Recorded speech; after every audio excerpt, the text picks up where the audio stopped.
Have you ever heard a ghost story that's over 3,000 years old? Tonight, we're diving into one of the world's first ghost stories, a tale straight from the sands of ancient Egypt. This isn't just any story. It's about a prince, a magical book, and the angry spirits he unleashes. Our hero, or maybe anti-hero, is Setna Khaemwas, a son of the great pharaoh, Ramesses II. But Setna wasn't your typical prince. He was a scholar, an archaeologist, and a high priest, obsessed with the ancient past and its forgotten magic. His greatest desire was to find the legendary Book of Thoth, a scroll said to contain spells so powerful they could grant the reader dominion over the earth, the sea, and the sky. Setna learned that the book was hidden in the tomb of a long-dead prince named Nani-Fakapta. Ignoring all warnings, he broke into the tomb, deep beneath the necropolis of Memphis. Inside, he didn't just find dust and treasure. He found the spirits of Nani-Fakapta and his family, his wife Awa, and their son Merib. Their ghostly forms, their ka, were bound to the tomb, guarding the book. Nano-Fakapet does, Ghost warned Setna, telling him that the book brought only tragedy. He shared his own heartbreaking story, how his quest for the book led to the drowning of his wife and son, and eventually his own death from grief. He begged Setna to leave the book and let them rest in peace. But Setna, blinded by ambition, refused to listen. He challenged the ghost to a game of Senet, an ancient board game, with the book as the prize. Setna lost the first game. He lost the second. With each loss, he magically sank deeper into the floor of the tomb. Just as Nani-Fakapta was about to win the third and final game, sealing Setna's fate, Setna sent his servant to fetch his own magical amulets.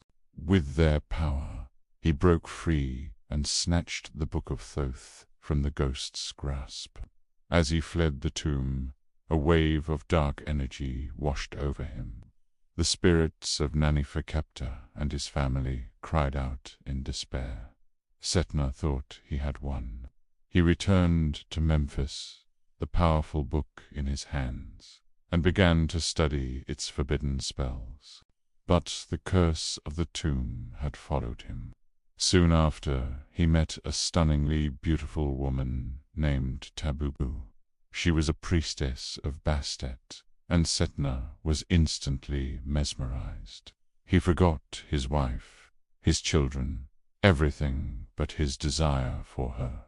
Tabubu, however, was not what she seemed. She agreed to be with Setna, but only if he met her increasingly cruel demand. First, she made him sign over all his property and wealth to her. Then, she demanded he bring his own children to her. Blinded by the magical enchantment, Setna agreed. He watched in horror as Tabubu had his children thrown from a high window to be eaten by crocodiles below. In his grief-stricken state, he finally embraced her, only to wake up with a scream. He was naked in the street, alone. There was no Tabubu, no lavish palace. It had all been a terrifyingly real illusion, a nightmare crafted by the vengeful spirit. He rushed home to find his wife and children perfectly safe. But the message was clear. The book was a curse. Horrified by what he had almost done, Setna knew he had to make things right. He returned to Nani-Fakapta's tomb, the Book of Thoth in his hands. He bowed before the ghosts and begged for their forgiveness. He had learned his lesson. Some knowledge is not meant for the living, but just returning the book wasn't enough to appease the spirits. Our ghost told Setna that Nanafakapta's spirit could never rest while her body and their son were lost, buried in a different city. To truly atone, Setna had to find their remains and reunite them in the tomb.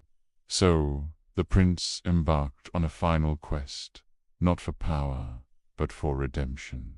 He traveled across Egypt, found the lost bodies of Awa and Merib, and brought them back to Memphis.